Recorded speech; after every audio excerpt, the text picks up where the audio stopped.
Dieu t'interdit de qualifier, de juger qui que ce soit. Il te dit, tu peux qualifier un acte, une action, parce que la colère détruit l'homme. Elle détruit les estimes des hommes. Elle brise leur cœur. Toi-même qui me suis, tu es victime de flux de colère qui t'ont été adressés et qui ont déstabilisé des choses dont tu n'as pas conscience dans ta vie. Sois béni. Alors, nous allons continuer dans cet épisode notre formation sur la patience. Et en ce moment, je suis dans la première forme de patience qui est appelée dans l'hébreu la patience arek, c'est-à-dire la lenteur à s'irriter, la lenteur à se mettre en colère, la lenteur à jeter l'éponge. C'est une vertu que tu dois apprécier, que tu dois admirer pour ces différents points. Alors, je vais partager des éléments que tu dois savoir et que tu dois appliquer et qui vont te permettre de croître et de développer ton attitude à être lent à la colère. Amen. À être comme Jésus. Voilà quelques principes à connaître et à savoir et à appliquer pour ne plus t'irriter et laisser Dieu prendre le dessus. OK? Alors, la patience arek est une patience divine. Dieu dit, je suis comme ça. Et toi, tu es fils de Dieu. Alors, on y va. D'abord, si Dieu dit qu'il est lent à la colère, c'est-à-dire qu'il arrive que Dieu se mette en colère. Donc, la colère n'est pas intrinsèquement une chose qui est négative. Elle a son utilité. Et les points que je vais aborder tantôt vont te permettre de comprendre l'utilité et de savoir l'utiliser à bon escient. Dieu est lent à la colère, ça ne veut pas dire qu'il ne se met jamais en colère. Ça veut dire que la colère arrive en son temps. Dans le passage d'Éphésiens chapitre 4, verset 26, il dit justement, si vous vous mettez en colère, ne péchez point. Si vous vous mettez en colère, ne péchez point. Donc la colère n'est pas le péché, mais c'est ce qu'elle va engendrer que Dieu va appeler péché. Et on va le voir justement dans ces différents textes.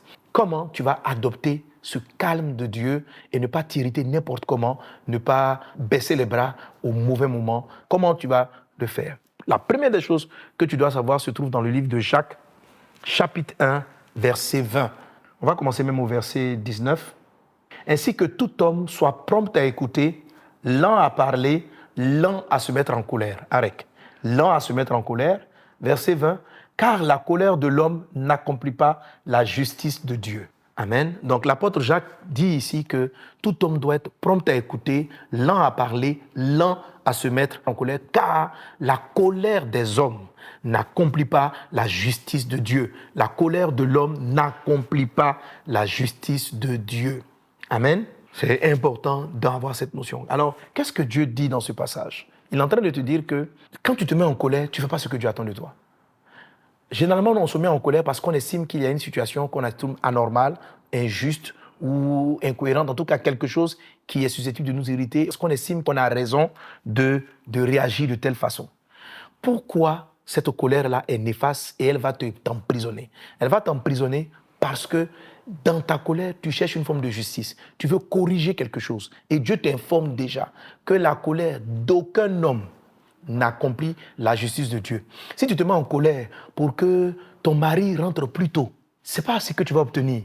La justice de Dieu, c'est que ton mari puisse s'occuper de toi, c'est que votre foyer soit stable, que vous soyez heureux. Et parce qu'il y a des attitudes qui font perdre la stabilité à votre foyer, tu as une tendance à te mettre en colère contre des attitudes. Alors sois conscient que cette colère-là, qui veut rétablir une justice dans ton foyer, ne va pas l'obtenir. La colère des hommes n'accomplit pas la justice de Dieu. C'est-à-dire, chaque fois que tu te mets en colère et que tu as une réaction, il ne va pas avoir le résultat que tu comptes avoir, il va avoir autre chose. Quand tu es en train de crier sur tes employés ou des personnes qui sont avec toi parce que tu es en colère, ta colère ne va pas réaliser ce que Dieu veut. C'est-à-dire, tu cries, tu te mets en colère parce que, je ne sais pas, il est venu en retard, ça ne va pas faire. Ça ne va pas le faire. La colère de l'homme n'accomplit jamais la justice de Dieu. Ok? Les gens peut-être vont te craindre. Quand ils savent que tu es là, ils vont venir à l'heure. Mais dès que tu t'absentes, ils vont faire autre chose. Tu vois? Donc tu n'es pas en train de bâtir. Tu te mets chaque fois en colère. Donc les gens vont craindre ta colère et ils ne vont pas s'améliorer en tant que tel. Ils vont craindre tes cris, mais ils ne vont pas changer. Avec la colère des hommes, tu bâtis autour de toi des groupes d'hypocrites, des gens qui sont là, qui sont tous souriants quand tu es présent, mais qui après font ce qu'ils estiment.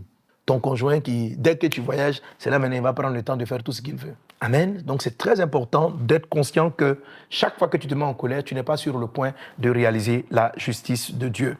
Et cela est d'autant plus important. Deuxième point.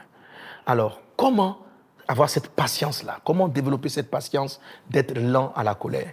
Jacques 1,20 justement nous dit la colère des hommes. C'est-à-dire la colère de l'espèce humaine ne peut pas accomplir la volonté et les desseins de Dieu.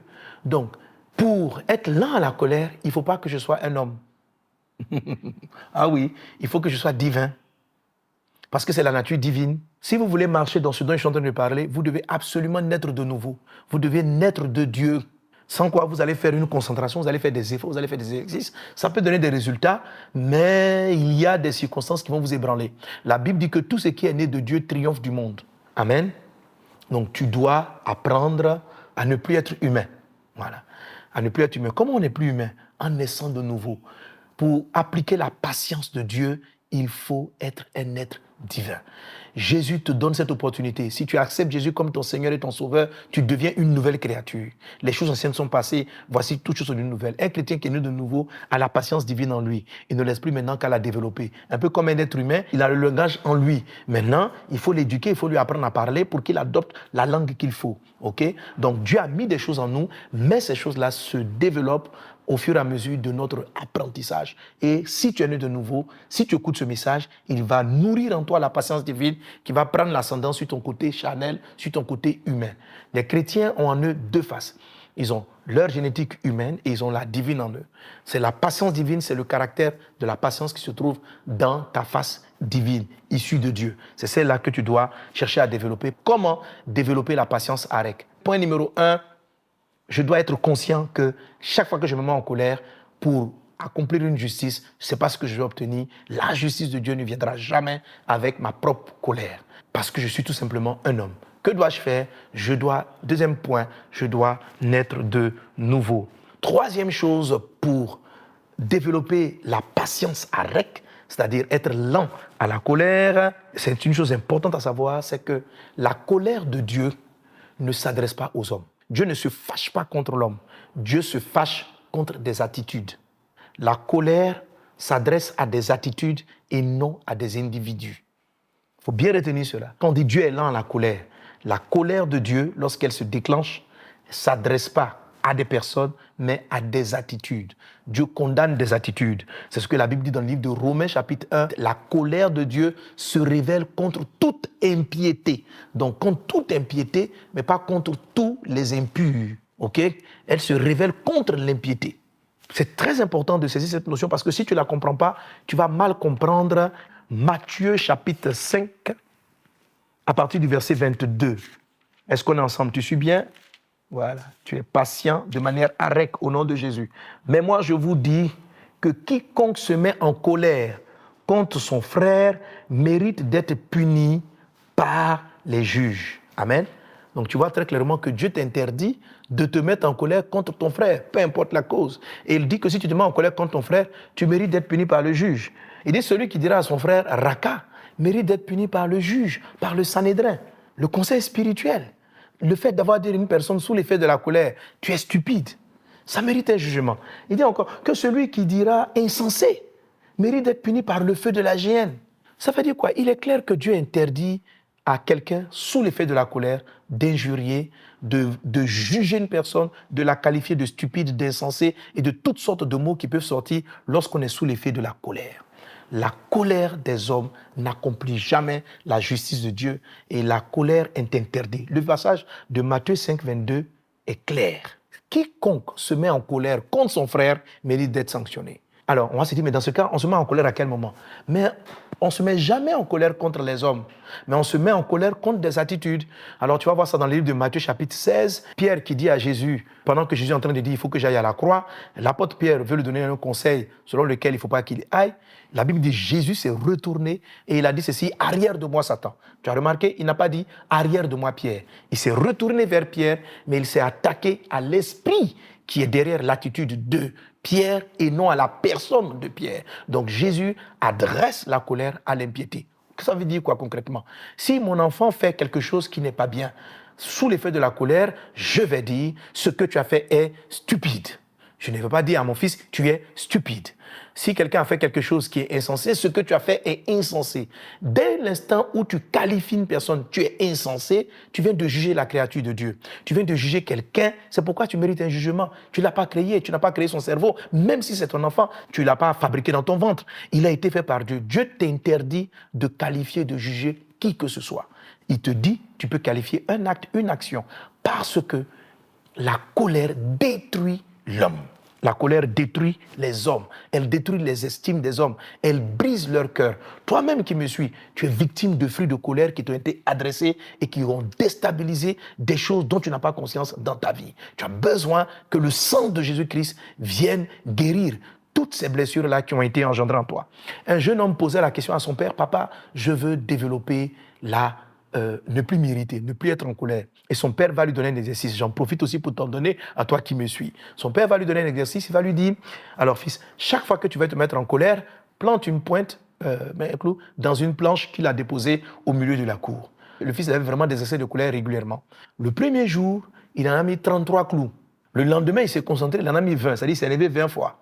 Ainsi de suite, ainsi de suite. Et puis, plusieurs jours après, il est arrivé à ne planter aucun clou dans la planche. Ah, il veut montrer à son père, « Papa, voilà, je suis arrivé, je me suis plus en colère. » Son père va lui dire, « Ok, c'est bien. À partir de cet instant, enlève un clou chaque journée de victoire. » Et le fils va enlever chaque clou, chaque clou, chaque clou, chaque clou. Et gloire soit rendue à Dieu, il est arrivé à se contrôler. Il a pu enlever tous les clous qui avaient été plantés chaque fois qu'il se mettait en colère.